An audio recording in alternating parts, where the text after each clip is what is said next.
Hello বন্ধুরা, আপনারা কেমন আছেন? আমরা সবাই ভালো আছি। কয়েকদিন ধরে তো খুব বৃষ্টি হলো, আজকে একটু আকাশটা পরিষ্কার লাগছে আর সব কিছুই ভালো লাগছে আকাশ পরিষ্কার হওয়ার জন্য। এই যে আমাদের দুপুরে রান্নার জন্য মাশরুম কাটতে বসে গেছি। আমাদের দেশি ভাষায় আপনারা কী বলেন জানি না, আমাদের দেশি ভাষায় আমরা বলি খড়ের ছাতু। খড় থেকে এটা হয়, তাই জন্য আমরা বলি খড় ছাতু। তো এটার একটা নতুন রেসিপি করে আপনাদের দেখাবো, আপনারা দেখতে থাকুন কেমনভাবে করি। আর এই যে আমার নাতি, আমরা যা করব, বাড়ির সবাই যা করব, সেও তাই করতে চায় আমাদের সঙ্গে। আর একটু দুষ্টু আছে, তবে তেমন দুষ্টু নয়। এই যে কাজ করবে, এটা করবে, সেটা করবে, সেটা করবে, এইসব কাজ সে আমাদের সঙ্গে করতে চায়। হ্যাঁ, খুব ভালো ছেলে। হ্যাঁ, তোমার নাম, তোমার নাম বলে দাও। আমার নাম অনুরাগ দাস। চলুন বন্ধুরা, তাহলে এবার রেসিপিটা শুরু করি। আমি মাশরুমটা রান্না করব। মাশরুম রান্না করার জন্য আমি এই মাশরুমটাকে ভালো করে পরিষ্কার করে ধুয়ে নিয়েছি। আর তাতে মশলা লাগবে। এই যে একটু টক করব, দু রকমের রান্না করব, মাশরুমের দু রকমের রান্না করব। একটা ভাজা করব আর একটা টক করব, আপনারা দেখতে থাকুন। এই যে টকের জন্য লাগছে আমচুর, 5 ফোড়ন, হলুদ, লঙ্কা আর এই সর্ষে বাটা। হ্যাঁ, ছাতুটা যে ভাজা করব তাতেও একটু সর্ষে বাটা দিয়ে ভাজবো, আপনারা দেখতে থাকুন। এই মাশরুমটা তুলে দিলাম।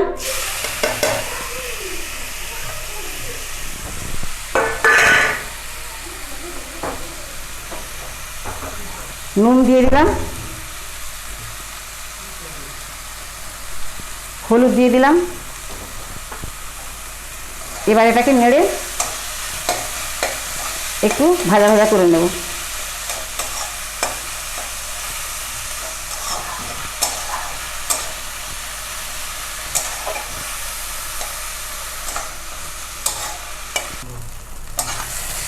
দেখুন ছাতুটা ভাজা হয়ে এসছে।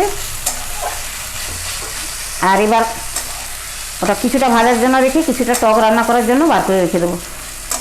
250 গ্রাম ছাতু, আর দেখতে অনেকখানি, কিন্তু কড়াই তুলে দেওয়ার পর দেখুন কতটা হয়েছে। আচ্ছা, এবার তাহলে নামিয়ে রাখি।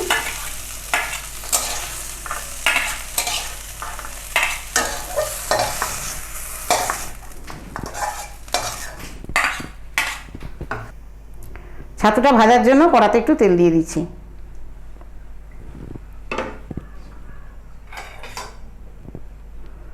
একটু পেঁয়াজ কুচি দিয়ে দেবো।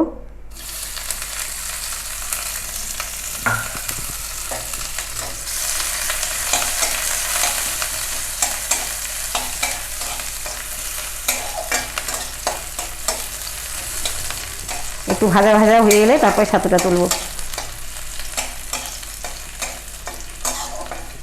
আমাদের গ্রাম্য কথায় ছাতু বলে বলে ছাতু বলছি। হ্যাঁ, এটাকে মাশরুমও বলে, আবার আমাদের গ্রাম্য ভাষায় ছাতু বলে, খড়ের ছাতু।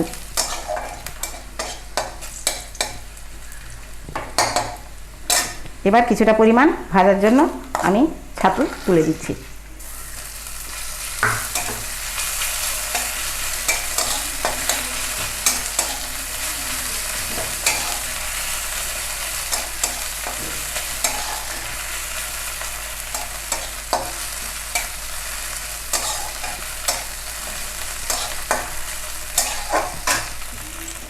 এই ছাতুতে একটু সর্ষে বাটা দিয়ে দেবো। যেমন পরিমাণ সেই পরিমাণ অনুযায়ী একটু সর্ষে বাটা দিতে হবে।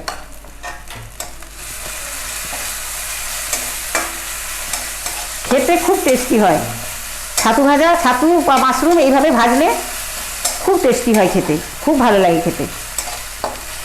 পরিমাণ যদি বেশি থাকে তাহলে এই মাশরুম ভাজা বা ছাতুর ভাজা দিয়ে ভাত খাওয়া হয়ে যাবে, আর কোনো সবজি লাগবে না।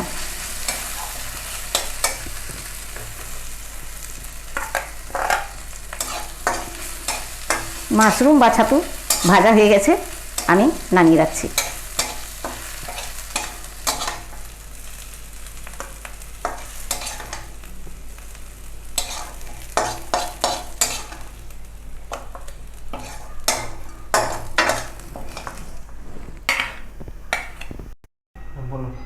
এবার ছাতুর টকটা রান্না করব, তার জন্য কড়াতে তেল তুলে দিচ্ছি।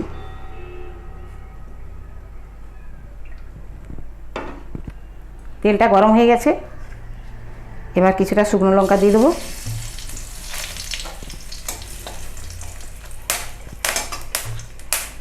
এবার 5 ফোড়ন দেব।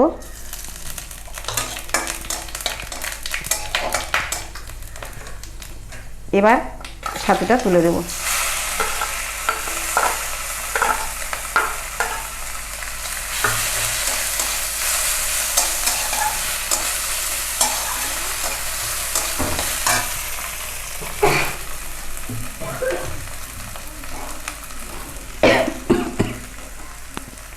এবার সর্ষে গোলা জলটা দিয়ে দিচ্ছি।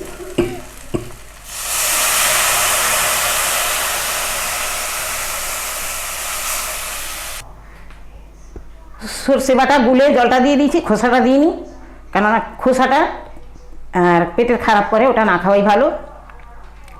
এবার একটু হলুদ দিচ্ছি, হলুদ গুঁড়ো, আর একটুখানি লঙ্কার গুঁড়ো।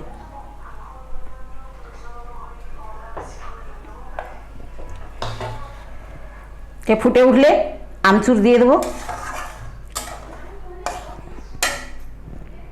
এই টকটা খেতে খুব টেস্টি হয়, খুব খেতে ভালো লাগে।